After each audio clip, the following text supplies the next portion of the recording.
Alright guys, so Phil Spencer had an interview with The Guardian, and he said some things that I think were taken out of context on Twitter.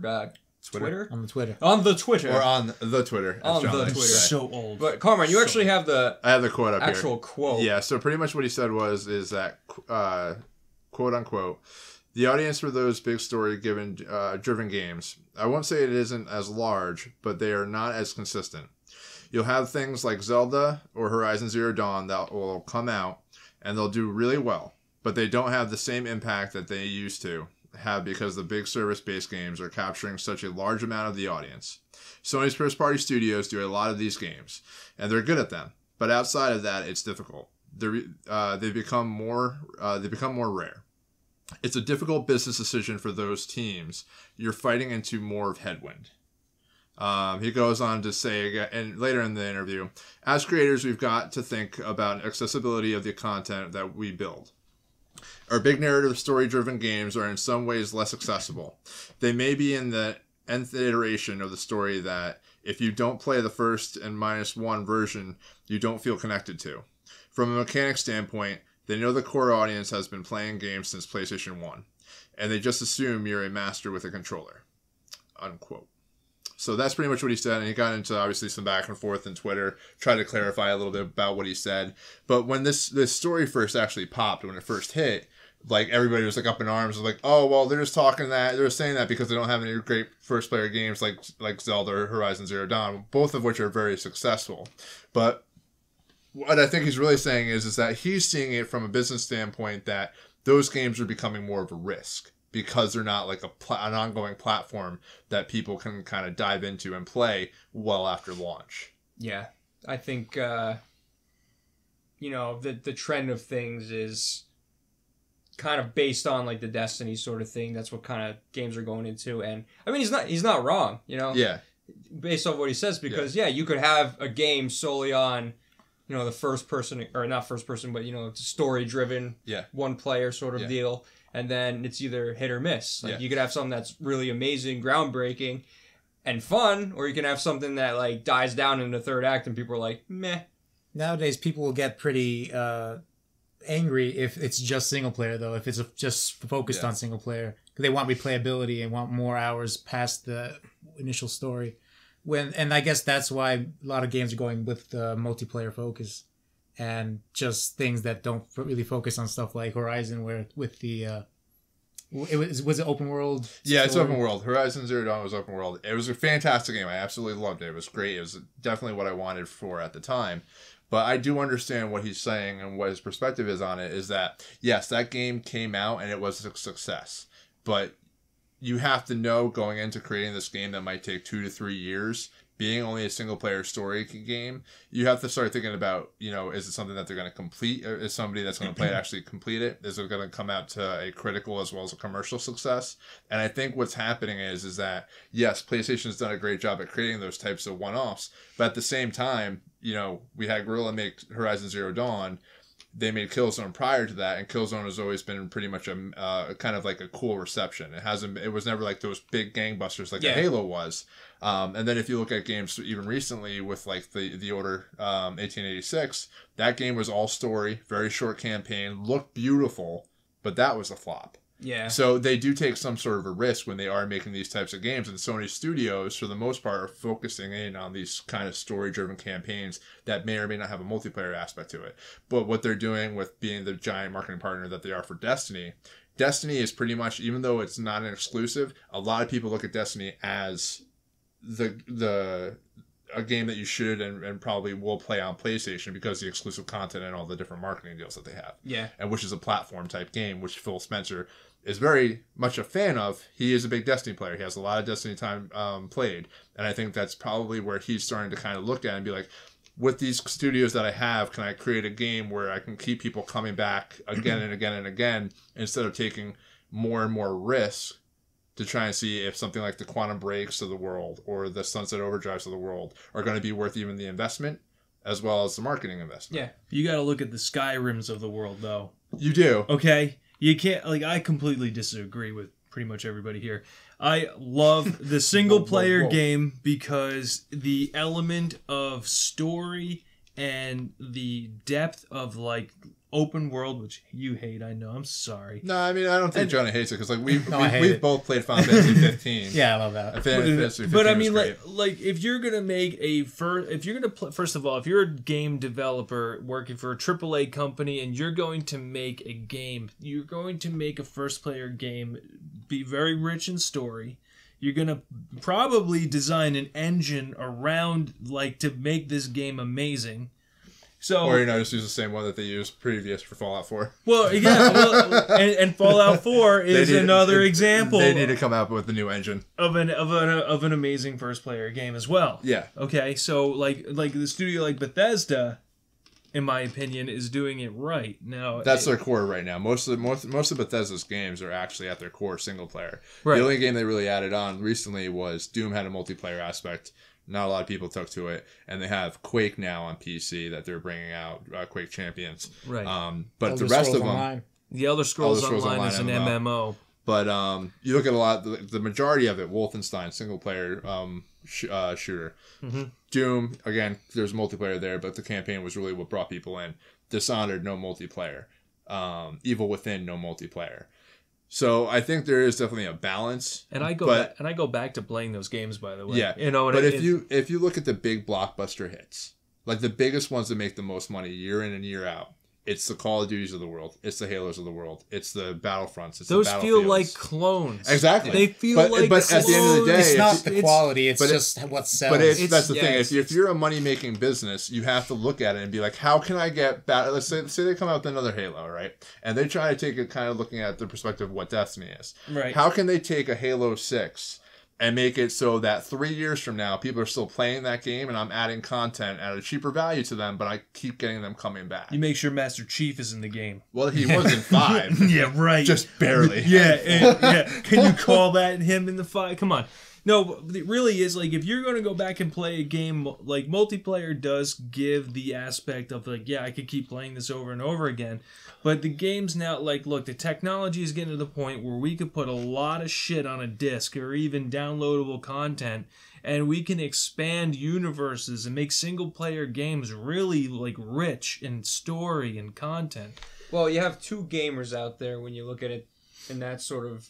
No wonder video games are dying. There's only 2 of us. That's it. That's all. It's not a very big The market's small. But you have those games where people kind of create their own journey. They create their own stories, and they're fine with that. And then you have the trending games where every experience is every time you put the game in, it's going to be a different experience. Yeah. And it's kind of, you just reminded me of something else. The point I wanted to make is that, like, it's interesting to think about, but when you have a multiplayer game come out, and it's a game that you're going to want to play with friends, like Ghost Recon or Siege or Division, you're going to want, the idea that you are probably going to sell more within a 30-day period with a multiplayer game than you will with a story-based game. Because the story's not going to change. They'll add content to it. They're going to come out with a Game of the Year edition that's going to be the full price retail, but you're going to have all the content with it. You're not going to have to pay extra within a year from now. So the story's never going to change with that. But the experiences that you actually have when you jump in with your friends, your family, whatever the case may be, and you're playing the Division or you're doing a raid in Destiny, those experiences are created by the people that you're actually with. And the reasoning I'm talking about multiplayer on day one is, or within the first 30 days is that you're more likely probably to sell the multiplayer games because you're going to want to be part of that conversation as it's unfolding in multiplayer. The other side to that is eventually if a game dies, you're not going to have enough people to populate a server to play it. So if you're going to want to experience something, you're more likely to probably jump in as soon as the multiplayer game comes out. If it's one of those ones that you know you're going to like or you're really interested in. Yeah. The one thing with a multiplayer game, and I can appreciate what you just said, because I do agree that a multiplayer game has its place. Or co-op, I guess you could say. Well, co-op is the thing, too. Like, if you don't have a strictly multiplayer, but you have a co-op, like, I always wanted a mod for Skyrim to have cooperative play. It's called ESO. Yeah, right? But like, there are games in multiplayer that, like, died. Like, for instance, like, just Call of Duty 3, when we were playing on the Xbox 360. Yeah. We had our friends come over and we played that game. We played that game for hours. And then they came out with, like, Modern Warfare and all this shit, and it wasn't the same. It didn't feel the same. So we ended up, like, just, I don't know, for me, it kind of died. I got into Destiny a little bit.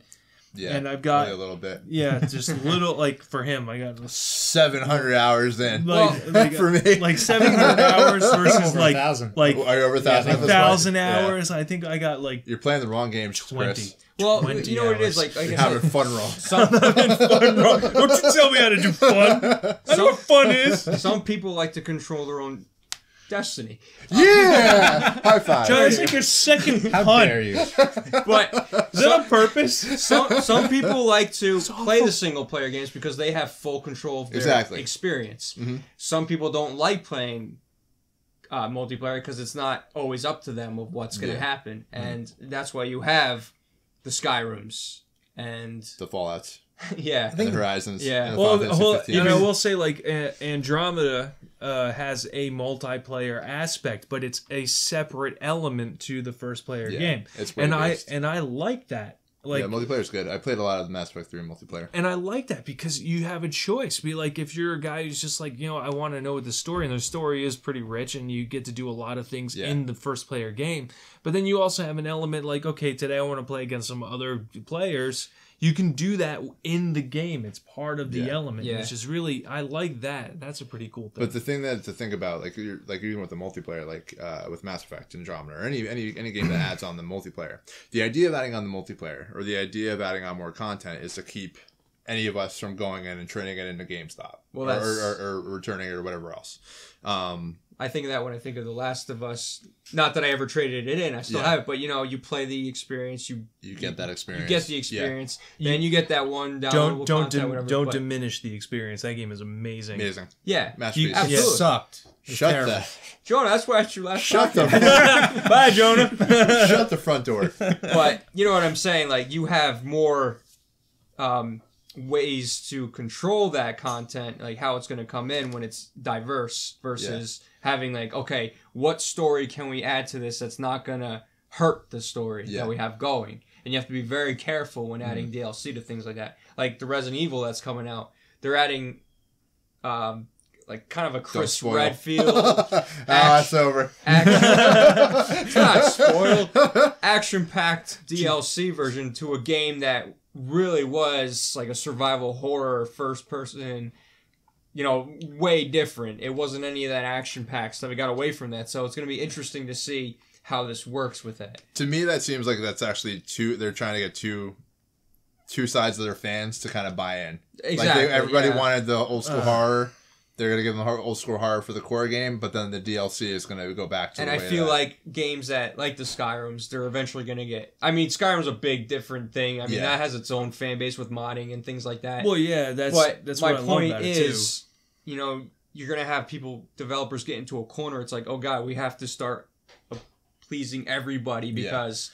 Well, it only did half of what we were hoping for. If we throw this in, maybe we'll get the other half. To be fair, developers going in, they have a plan and they have an idea of what their customer base is going to be. Okay, I hope so. No, well, I believe that like if you're gonna make a first player game like a Skyrim, Bethesda knows like, okay, this is gonna be for the guys who like the open world fantasy and love the Elder Scrolls story going through. And that's got a really huge fan base.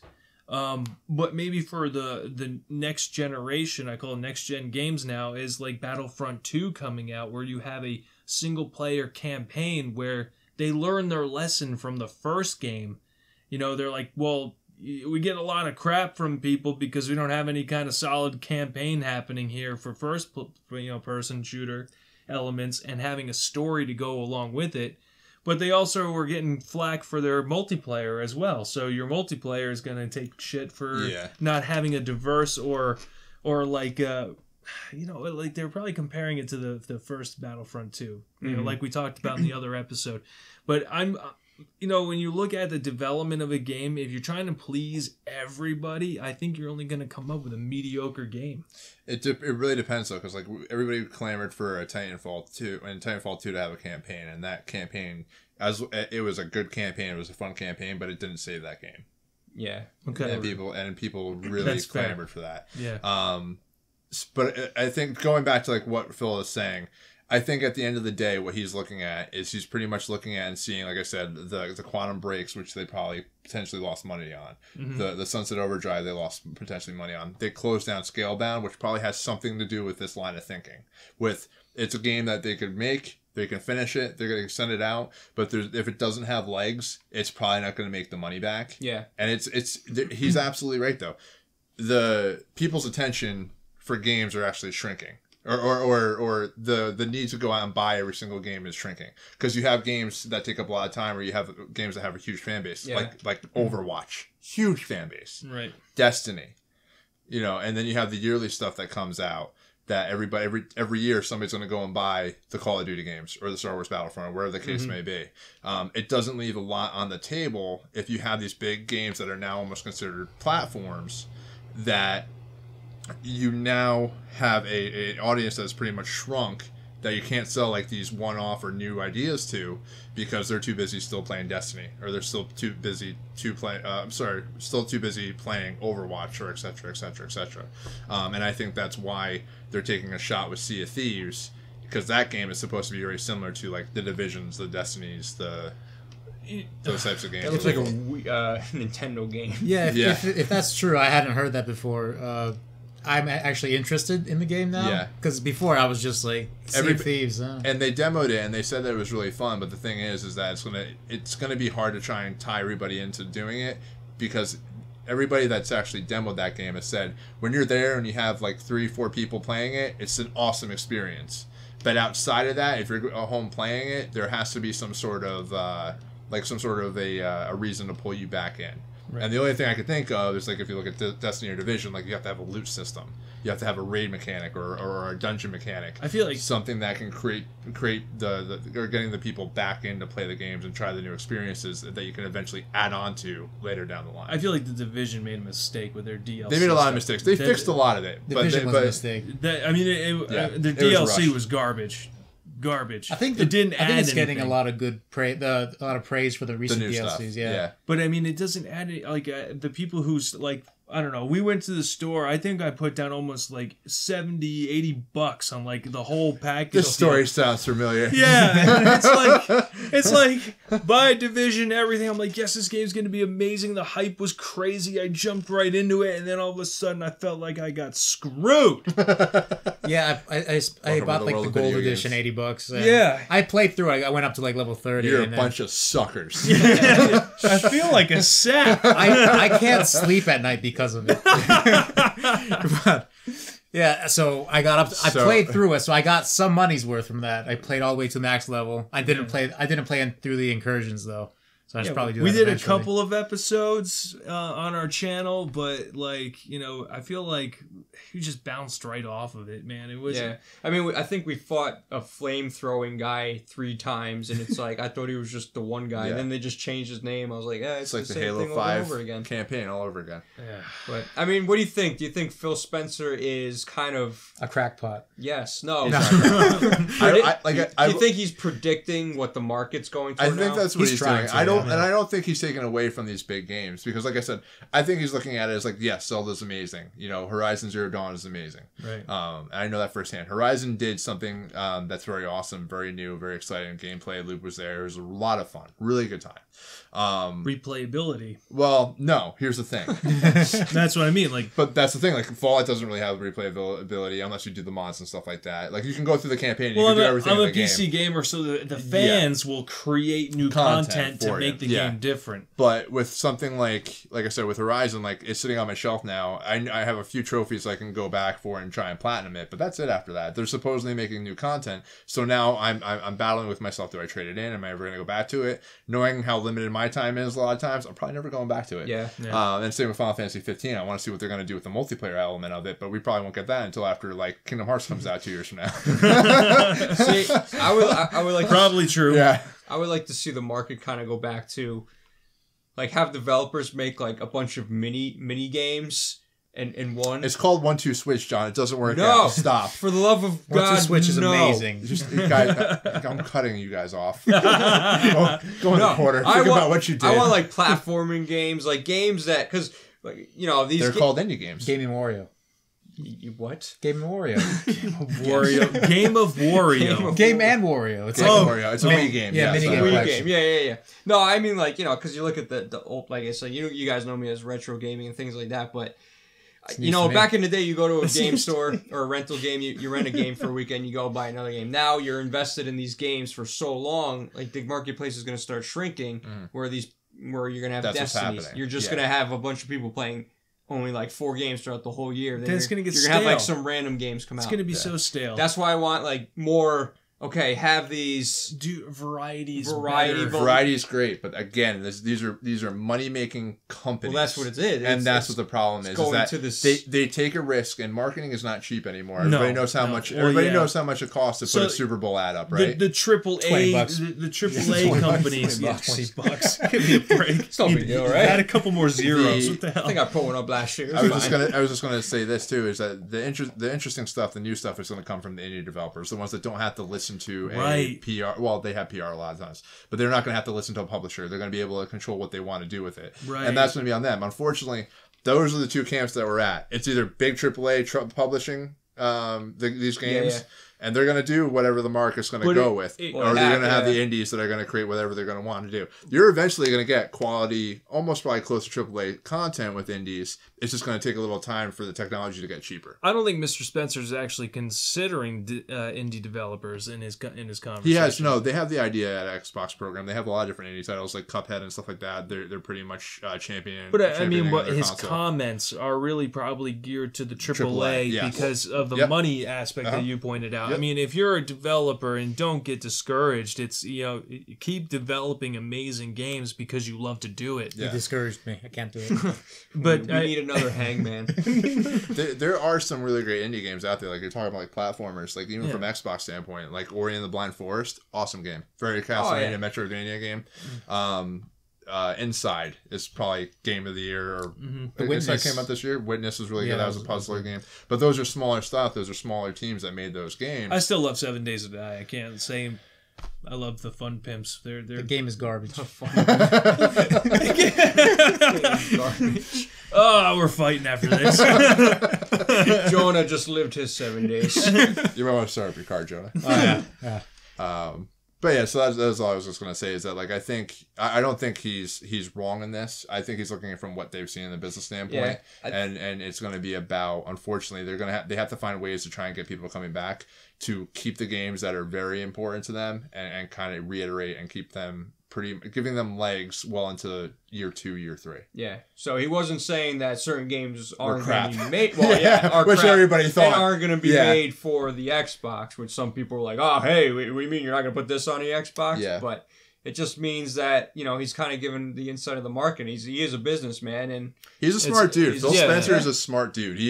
He I will say it every time. He gets it. He's a gamer. He listens to the market trends. He sees everything that's going on in his company. He's done a lot to fix what Xbox was. He's done a lot to fix that kind of situation. Is this face on your pillow? No, because it sounds like. But he did respond to one of my tweets once, and I was very excited. You framed it. He just Phil Spencer pillow. He's just like he falls asleep. That seems Phil weird. Spencer. All right, guys, get us out of here. All right, we're out of here. It got dark. Well, guys, what do you guys think of Phil Spencer's comments? What do you think of going Skyrim route or going the Destiny route? What are your choices in games? Do you guys like the indie games and you hope to see more of those as well? Let us know down in the comments. Well, that's it for this podcast. I'm John from Cartridge Blast Gamers. I'm Jonah. I'm Chris. And I'm Carmine. Guys, stay awesome. We'll catch you next time. Peace.